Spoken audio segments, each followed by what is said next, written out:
Ngayong araw nga pala, ina-encounter ko din sa wakas ang paggawa ng isang tradisyonal na kalamay dito sa aming probinsya, dito sa Mindoro. Sa buong buhay ko kasi hindi ko pa na-experience makapanood kung paano nga ba ginagawa ang kalamay. Dahil sabi nila, hindi daw ganun kadali at talagang kailangan mga veteranong tao lang ang gumagawa nito. Dahil hindi basta-basta ang paggawa nito. Kaya nga ang pinsan ko na ikakasal ngayong araw ay talagang kumuha pa at nagbayad ng mga tao na gagawa nito. Pero disclaimer lang po hindi po ako marunong magluto at gumawa ng kalamay. Ang mga sasabihin ko po sa buong video na ito ay nakabase lamang sa kung paano nila ito ginawa ng pagkakasunod-sunod. Di na po ako nag-research kasi nakabidyo naman po lahat kung paano nila ito ginawa. Kaya tara, simulan na natin.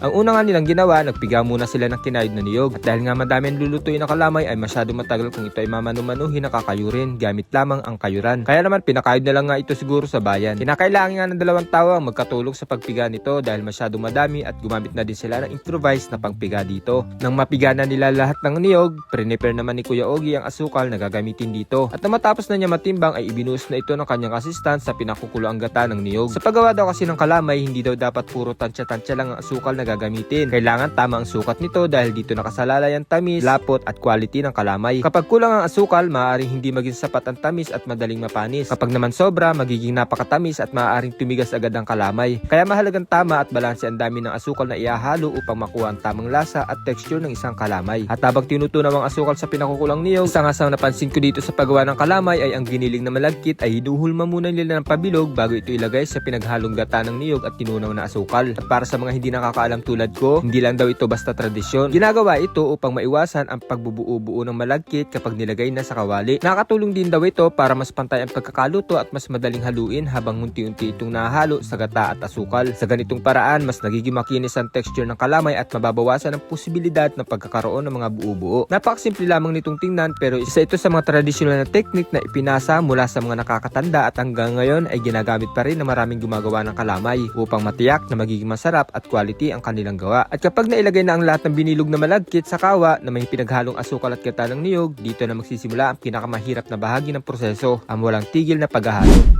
Mahalagang hindi ito tigilan ng halo dahil habang umiinit ang pinaghalong malagkit, gata at asukal, mabilis itong dumikit sa ilalim ng kawa. Kapag napabayaan, maaari itong masunog at magkaroon ng mapait na lasa na makakaapekto sa buong kalamay. Bukod dito, ang tuloy-tuloy na paghahalo ang susi upang maging pantay ang pagkakaluto at makuha ang tamang lapot at kinis ng kalamay. Habang tumatagal, mas lalo itong bumibigat kaya hindi biro ang trabahong ito. Dahil dito, kadalasan ay 3 tao nagsasalitan o sabay-sabay na naghahalo. Habang lumalapot ang kalamay, mas kailangan ng lakas upang maituloy ang paghahalo. Sa katunayan, isa ito sa mga pinaka-nakakapagod na bahagi ng paggawa ng tradisyonal na kalamay. Mapapansin din natin na hindi ordinaryong kutsara ang gamit nila. Sa halip, isang improvised na kahoy na sandok o panghalo ang ginagamit. Mas matibay ito, hindi madaling masira at kayang tiisin ang bigat ng lumalapot na kalamay. Bukod pa rito, hindi rin ito gaanong umiinit kumpara sa metal kaya mas ligtas at mas komportable itong gamitin sa mahabang oras ng paghahalo. Kaya naman, sa bawat kalamay na ating natitikman, hindi lamang mga sangkap ang nakapaloob dito, kundi pati na rin ang tiyaga, lakas at sipag ng mga taong walang sawa naghahalo hanggang makuha ang perpektong timpla at lapot ng tradisyonal na kalamay. Yun lang.